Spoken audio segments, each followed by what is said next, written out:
as confissões, o Lefebvre não insistia, não dizia assim, olha, como confissão geral, né? Confissão geral pode fazer bem, mas não é uma obrigação. Para alguns pode alimentar um escrúpulo, mas, em geral, São Tomás a recomenda. Então, claro, é recomendável, mas varia de pessoa para pessoa. Então, quem está com tudo em dia, mas é bom ao menos fazer um pequeno exame de consciência, um bom exame de consciência da sua vida, né? No retiro a gente tem mais possibilidades de fazê-lo. E depois vejam se convém fazer uma confissão geral ou não. Eu não estou muito em forma. Estou fazendo banho de pé, fazendo opção de coisa, mas não estou muito em forma não. Então, se Dom André pode confessar, Padre Elias pode confessar, ele fala inglês, português, várias línguas.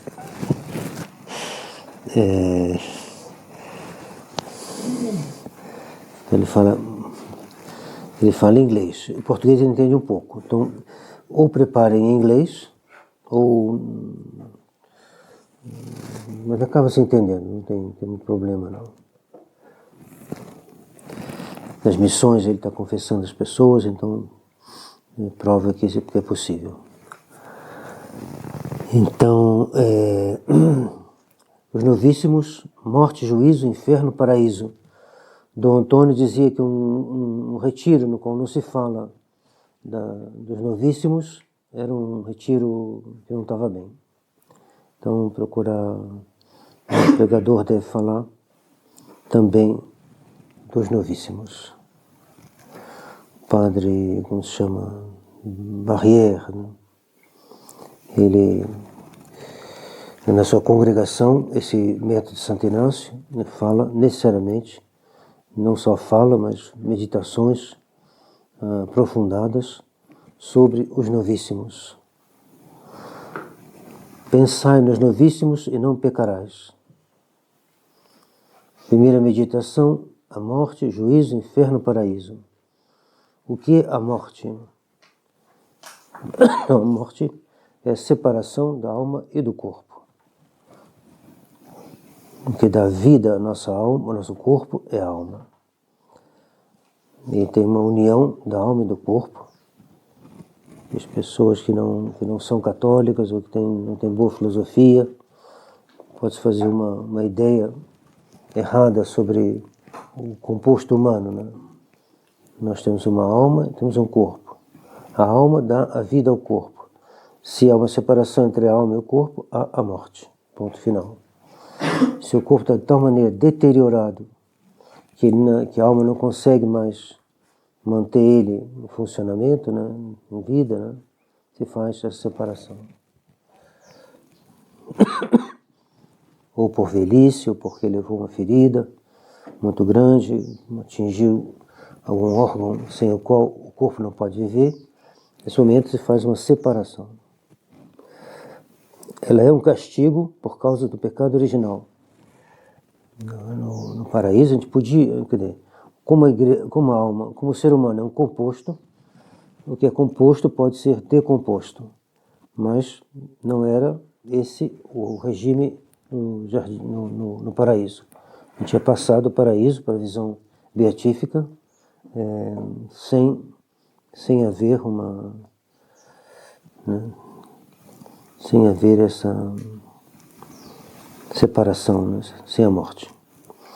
No céu, as almas esperam a ressurreição que lhes dará um suplemento de felicidade. Então, mesmo os santos, no momento da ressurreição, para eles será um suplemento. A alegria essencial vem da visão beatífica, mas eles terão um suplemento por ter de novo o seu corpo. Então, podemos imaginar a nossa morte, cada um faz como fica melhor para ele, né? Mas possibilidades, né?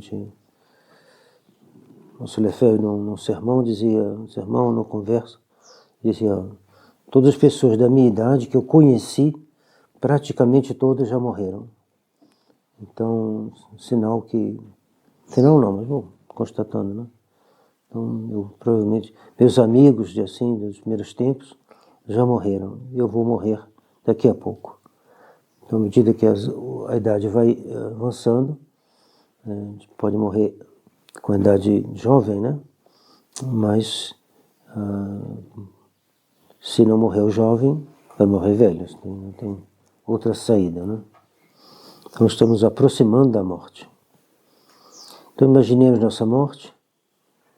Né? Se quiser fazer uma meditação focada, né, nesse momento, então, talvez, né, estejamos numa cama, só uma maneira de lançar uma reflexão animada pela fé, fazendo uma suposição, que pode ajudar a se dizer, né, como é que eu estarei diante de Deus na hora da minha morte. Né? Será que eu vou morrer assim numa cama? Espero que tenha um padre que esteja ao meu lado, que seja compreensivo, que me ajude, e que eu receba os últimos sacramentos, que eu possa fazer uma boa confissão.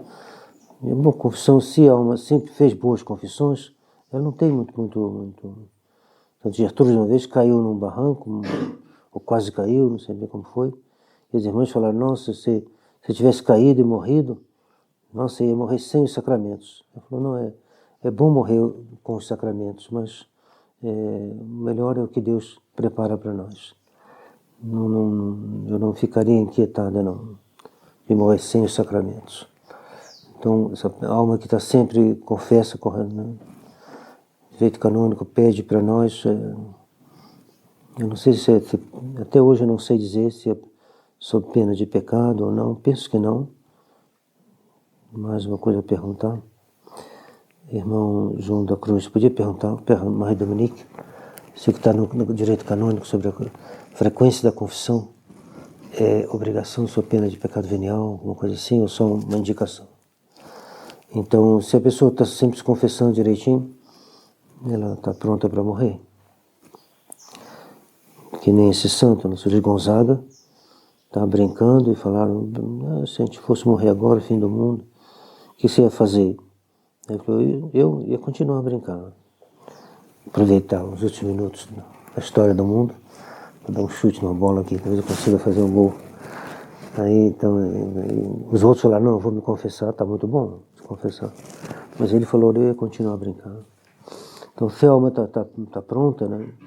Está sempre pronta, procura fazer, né, o que está ao seu alcance, ela está pronta para a morte. Então, como será bom nessa hora ter vivido até o fim na vida religiosa? O religioso que abandona a sua vida religiosa, né, que vai para o mundo, volta para o mundo, né, a situação dele como vai ser? Pode salvar também, mas como será bom para um religioso ter ficado na sua congregação, até o fim e morrer religioso?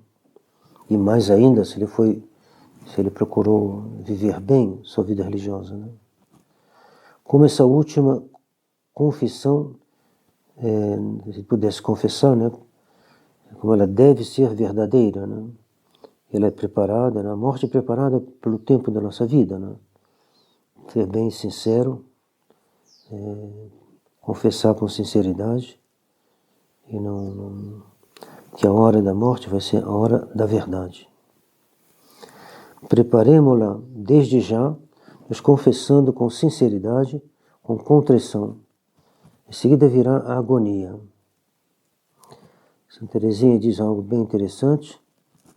Muitas almas religiosas vão direto para o céu, porque Nosso Senhor as santifica nos últimos momentos.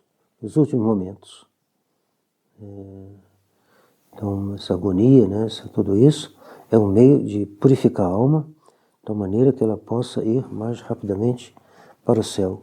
Santa Teresinha não hesita em dizer, muitas almas religiosas vão direto para o céu, porque Nosso Senhor as santifica nos últimos momentos. É bom também oferecer a nossa morte, né?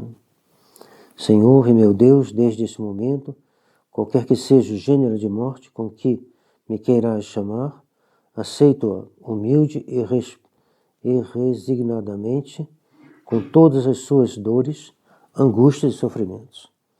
Essas dores, angústias e sofrimentos serão meios de purificar a alma. O segundo ponto é juízo. Né? Aqui tem uma frasezinha, não sei se é da Escritura ou é de algum santo. Ubite in venero, ibite iudicabo. Aonde eu te encontrar, aí eu te julgarei.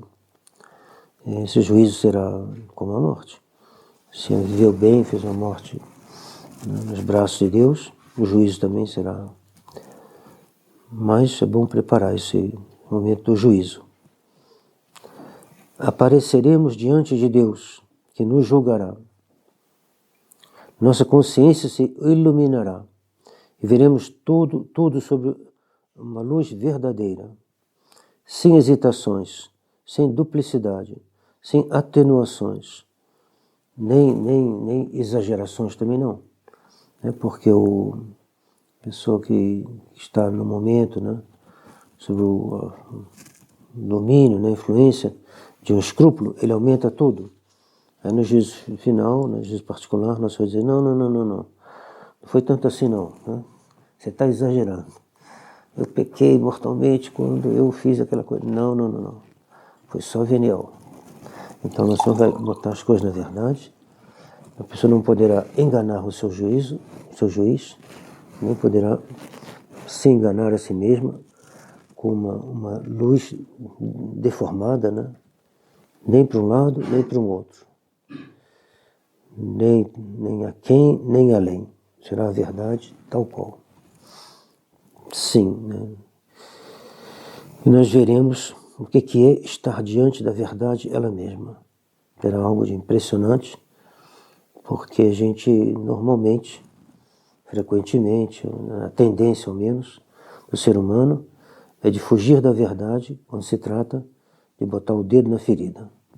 Botou o dedo na ferida, não, fui eu não, foi assim não foi tanto assim, e nosso Senhor vai dizer, foi assim, ó.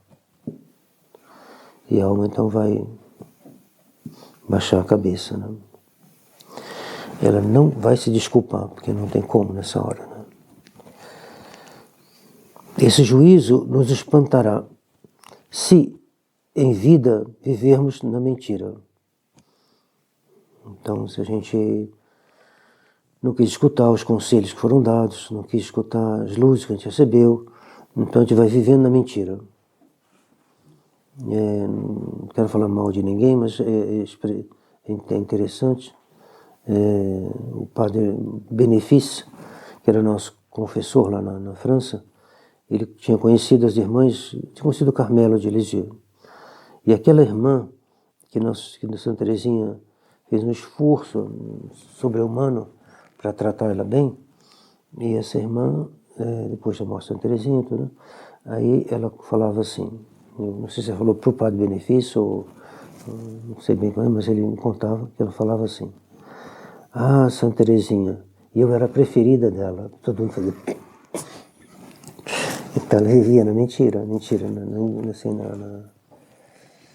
era uma irmã muito difícil, muito difícil. Essa Teresinha fez um esforço enorme e, de fato, ela pensou que Santa Teresinha preferia ela a todas as outras irmãs. Mas o curioso, né, que mesmo depois da morte de Santa Teresinha, não sei se a História de uma Alma já estava escrito, imagino que sim, não tenho certeza não. Mas essa alma não é uma coisa gravíssima, né? Não, mas ela está na ilusão. Né? E nós vivemos facilmente na ilusão. O mínimo que a gente pode dizer. Facilmente a gente acha algumas coisas que não é a verdade. Então, esse juízo de Nosso Senhor vai nos espantar normalmente. Se nós vivermos na mentira ou na ilusão. A irmã não estava mentindo, mas estava iludida. Mas se vivermos na verdade, ele não nos espantará.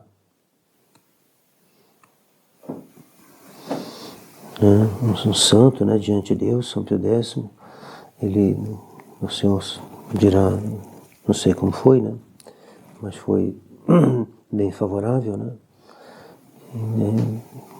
deve ter visto que entre a vida dele e o juízo de Deus, né, havia muitas correspondências, né, ao menos é o mínimo que a gente pode dizer. Alguns santos sabiam que no juízo particular seriam encontrados justos, santos. Eles tinham noção que, curioso, né?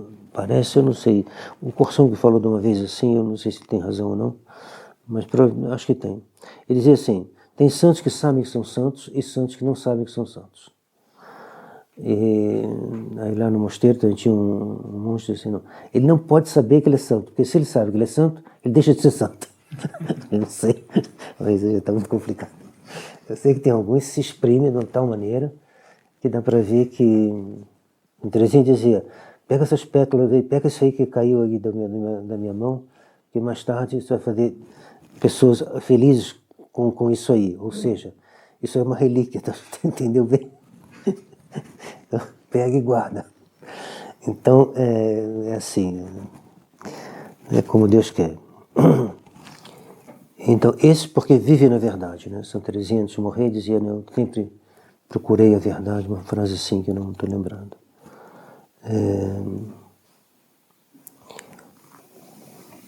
Imaginar, mas de fato não haverá nenhuma imagem, né, porque será a alma sozinha, né? Não terá o corpo. Ah, Nosso Senhor, sim, está com o seu corpo. Nossa Senhora também. São Miguel, não. São Miguel não tem corpo. Bom, imaginar, pela imaginação pode ajudar. Este juízo, diante da gente, Nosso Senhor e Nossa Senhora. Não. Então, Nossa Senhora presente para nos defender.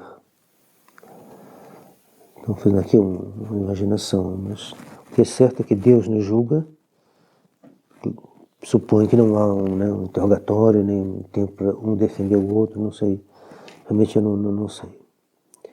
Os santos escrevem assim como sendo São Miguel que fala, realmente não sei como se passa, não. O que se passa é o veredito que é infalivelmente verdadeiro e infalivelmente executado.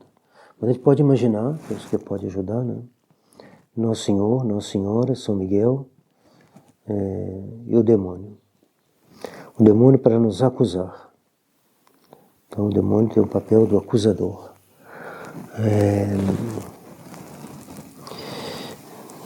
Acusar não é necessariamente uma coisa ruim, mas da parte do demônio é ruim porque ele não quer outra coisa senão a nossa condenação. Então desde aqui, né, como no caso de Jó, o que ele quer é nossa condenação. Tudo será passado em revista, tudo, até uma palavra inútil, até um copo d'água dado por amor de Deus. Então, tanto para o bem como para o mal, tudo será pesado nessa balança divina. Mas os pecados já confessados, esses serão esquecidos.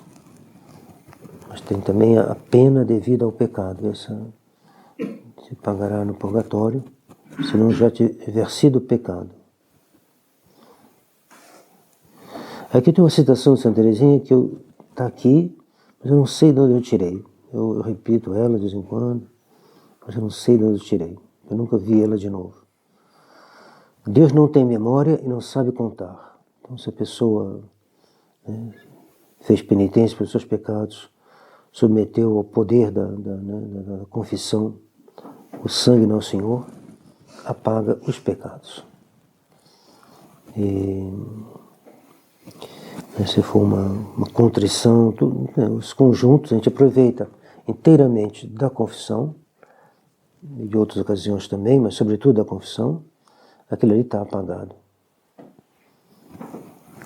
pecados de Santa Maria Madalena. Santa Gertrude perguntou a São João, eu acho, falou, mas como é que ficará os pecados de Santa Maria Madalena no céu? Ele falou, serão como pedras preciosas que proclamam a sua confiança na minha misericórdia, perguntou Nosso Senhor, que proclamam a minha misericórdia. Então, os pecados podem ser apagados. Logo, humildade, confiança, amor da verdade, não se desculpar. A gente vai corrigir às vezes um irmão, não fui eu, não é isso não, eu sou excelente, eu sou o melhor irmão que tem aqui, não sei porque o senhor fala comigo. Não, se ele fala assim, no juízo particular, não, se ele fala assim, chama o irmão que é excelente.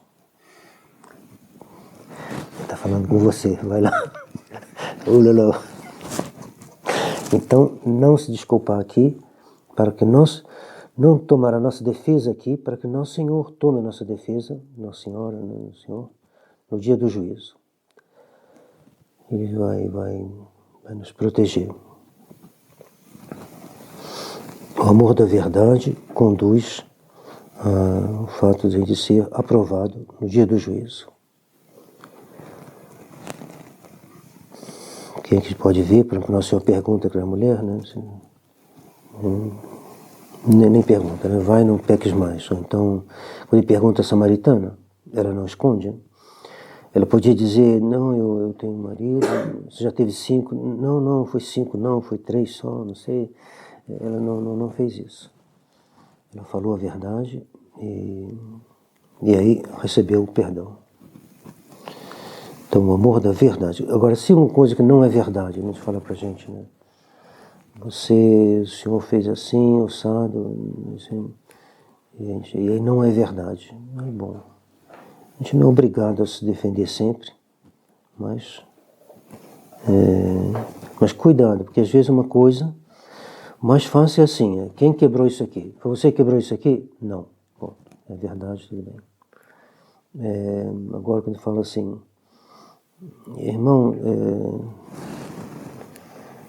de vez em quando o senhor falta o silêncio. Não, nunca falta o silêncio, nem nunca faltei, nunca faltarei, não, eu sou o silêncio encarnado. Irmão, tem certeza? Então, pessoas que vêm no confessionário, eles perguntam assim, então, dá uma absolvição, dá uma bênção, né, nisso. Então, quais são os seus pecados? Eu não tenho pecado. Eles tem, sim, vejo gente assim, eu não tenho pecado. Assim, bom, sim, tá, muito bem, parabéns, isso é muito bom, isso aí, não tem pecado. Mas você não já ficou nervoso alguma vez? Nunca fico nervoso, Deus, isso aí agora. Você nunca esqueceu alguma coisa, esqueceu a chave do carro em algum lugar? Nunca esquece nada. Aí você não encontra nem defeito, você encontra uma pessoa. Aí você dá uma benção, né? Não. Que Deus te abençoe, pode ir. Sobe ali naquele negocinho ali, tira o santo que está ali, você sobe no lugar dele e fica. Faz assim, né? Para que todo mundo possa te venerar. Santo Antão, ele teve um sonho, ele estava se levando pelos anjos para o céu, né? E aí, de repente, um bando de demônios parou ele e disse assim, para aí, nós temos alguma coisa para falar contra Antão. Aí os anjos pararam assim, todo mundo parou. Aí os anjos falaram assim, se foi alguma coisa anterior aos seus votos perpétuos, já estão apagados. Se for depois dos votos perpétuos, pode falar. Aí eles foram embora. Ele não tinha nada contra Santo Antão depois dos votos. Mostrar que os pecados podem ser apagados. E quando são apagados, é o que disse Santa Teresinha, Deus não tem memória e não sabe contar quando se trata de pecados apagados, né, pela contrição e o sangue de Nosso Senhor que nos é administrado na confissão. Se nos examinarmos aqui na terra, nosso exame após a morte não será uma reprovação, mas se desdenhamos o exame de consciência e por causa disso deixamos muitos pecados a confessar, então corremos um certo risco de sermos reprovados no juízo de Deus. Então precisa confessar todos os pecados veniais. Não é que às vezes pode ficar um pouco difícil, às vezes, discernir todos, né? Porque eles podem ser apagados pela comunhão, podem ser apagados pela água benta, né? De várias maneiras. Mas quanto mais a gente fizer um exame dentro da verdade, quanto mais a gente ver com clareza o que a gente fez que não estava certo, é possível que um monge, durante uma semana, não faça nenhum pecado voluntário. É possível. Se ele se aplica bem, ele não quer pecar, ele quer fazer direito, não pode acontecer, né, que de uma confissão a outra, né, ele não faça nenhum pecado venial voluntário. Aí, nesse caso, não tem pecado. Ou então, tem pequenos pecados, e se aí não tiver nenhum pecado, ele pode confessar pecados já confessados no passado. Mas, bom se examinar bem, para ver se a gente não está vendo direito. Então, pedir essa graça, né, de ver com clareza, com verdade na nossa alma. Então, se a gente faz tudo direitinho, então a gente será... E se a gente não faz, a gente corre um certo risco de ser reprovado no juízo de Deus.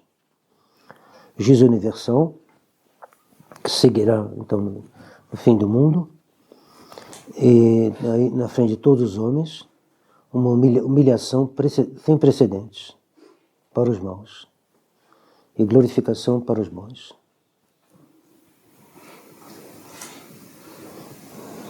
Coisa inimaginável. Toda a humanidade vendo o pecado que a pessoa fez, ele quis esconder, mas que ele é a verdade de Deus, a luz da verdade de Deus, vai mostrar a ele e a todo mundo o pecado dele. Terceiro ponto, o inferno. Então, imaginar o inferno ajuda também, então, mais que o inferno tem um fogo visível, né? Quem nega o fogo do purgatório e do inferno, mais ainda, não pode receber a absolvição. Decreto de Roma. Então, imaginar o inferno, Santa Teresa d'Ávila viu ele como uma gruta bem estreita, assim, com uma água completamente podre, e uma situação que a gente pode comparar de uma maneira ou de outra, né? O que tem no inferno, que todo mundo sabe que tem, e que a igreja... o Dante fez umas divisões no inferno que eu acho que não é só poesia, porque ele bota em lugares só de gelo, de fogo, assim. Eu acho que não tem gelo, não. Eu nunca li isso em outro lugar, assim, sério, não. Então é fogo em toda parte. E Santa Teresa d'Ávila disse que depois de ter essa visão do inferno, todas as penas lhe pareceram leves, em comparação. E que ela recebeu como uma força de tudo sofrer. Então a caridade dá força para tudo sofrer, mas o medo também dá força para tudo sofrer. Então as crianças de Fátima viram as almas queimando como folhas no ar, né? Assim, em cima da fogueira, né? Quando queima folha de papel, folha de árvore, tudo fica assim balançando, completamente dominada pelo fogo. O fogo do inferno, ele é real. É inimaginável, porque ele é eterno e ele é real. Um instante que a gente queima é muito. Santa Joana d'Arc, que tinha um horror de ser queimada, preferia 10 vezes ser cortada a cabeça do que ser queimada. E esse fogo é inteligente, punindo segundo as faltas do condenado. Não é ele que é inteligente, mas né? Deus faz com que ele queime mais um do que outro. O local do inferno, talvez, provavelmente no centro da Terra, mas não, que a igreja nunca definiu isso, mas Um dia o senhor Fischer estava aqui mesmo, sentado aqui, a cadeira era diferente, a mesinha devia ser diferente também, mas ele estava exatamente aqui. Ele falou assim, na Rússia fizeram um buraco. Nossa, na China estão fazendo um também. E aí o que aconteceu? Os engenheiros escutaram uns gritos, as coisas que eram gritos, coisas assim que vinham lá do fundo. Aí pararam a obra, todo mundo correndo, sumiu. Não digo nem sim nem não, mas era interessante essa ideia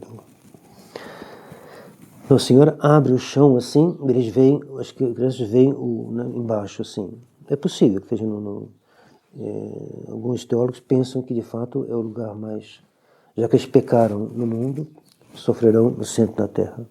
É secundário para o nosso assunto aqui, mas não deixa de ter seu interesse, né? A visão, imaginar uma imensa caverna no centro da terra, podemos pensar assim, imensa, toda cheia de fogo, fumaça, de forma horrível, com abismos de lava e de fogo. Só de pensar, de olhar aquilo ali, a alma já fica aterrorizada. Mesmo que não tivesse mais nada do que isso. O olhar já é coisa terrível. Santa Catarina de Sena dizia que ela tinha visto o demônio e que ela preferiria andar toda a vida dela, ou não sei, acho que mais ou menos isso, sobre brasas candentes, descalça, do que ver o demônio novamente.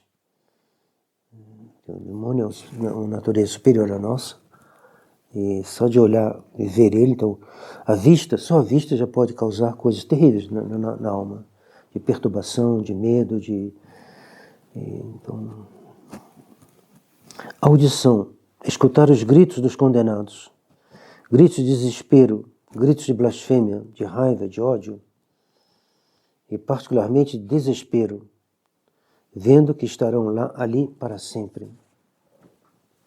Olfato, sentir o odor fétido do inferno, de podridão, de queimado, de odor insuportável, por todos os aspectos. A gente não sabe exatamente todos os odores que pode ter lá, mas tudo que causa repulsa, tudo que causa nojo, tudo que causa ânsia de vômito, não vai vomitar, mas tem tudo isso junto de um grau que ultrapassa toda a imaginação.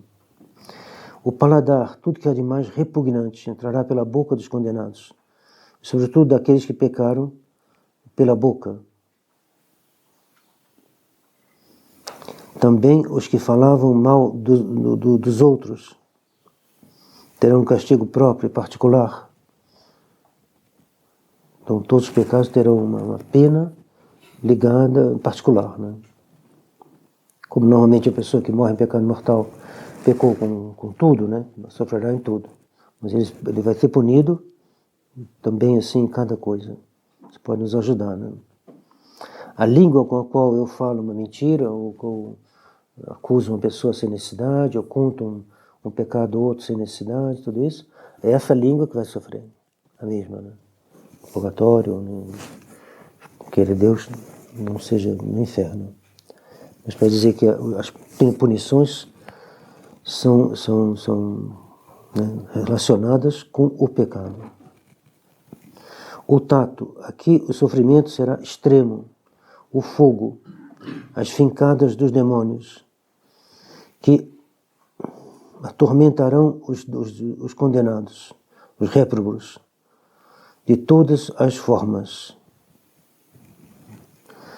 Afeição, lá não há nenhum afeto, nenhuma amizade, nenhuma consolação, somente dor, somente horror, somente abandono, cada um por si e todos contra todos. Nenhum deles pode encontrar auxílio no vizinho. Todos se detestam, todos se fazem mal.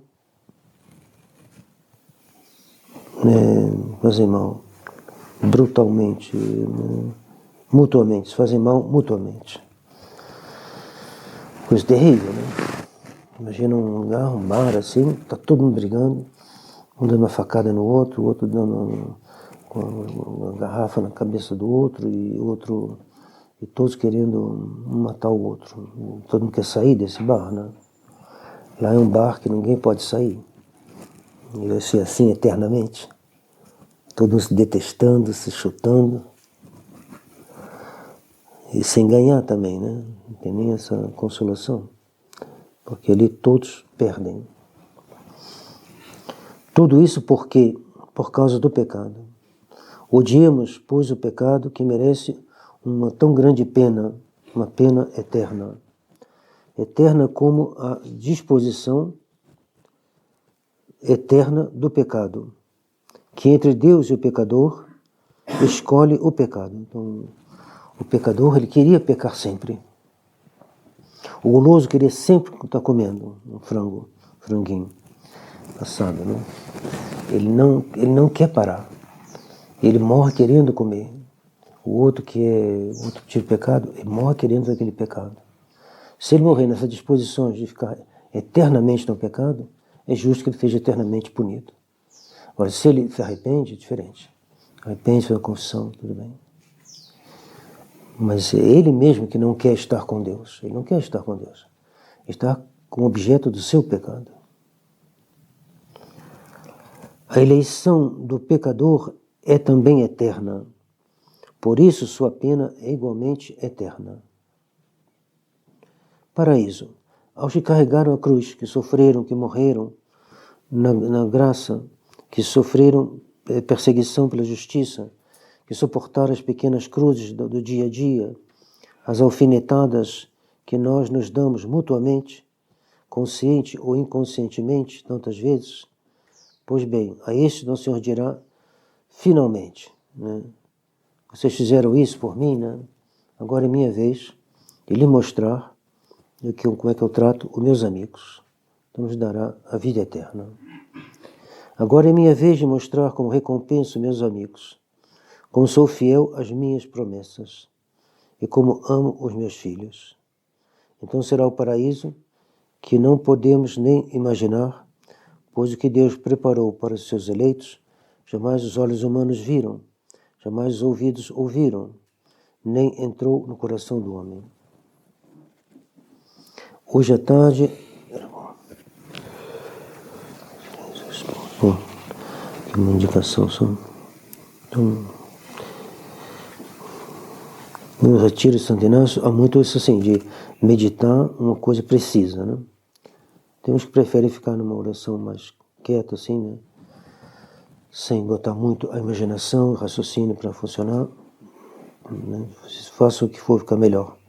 Mas podem também, né? Podem confessar hoje, como confessar amanhã também, como o retiro é de 8 dias, tem tempo, né?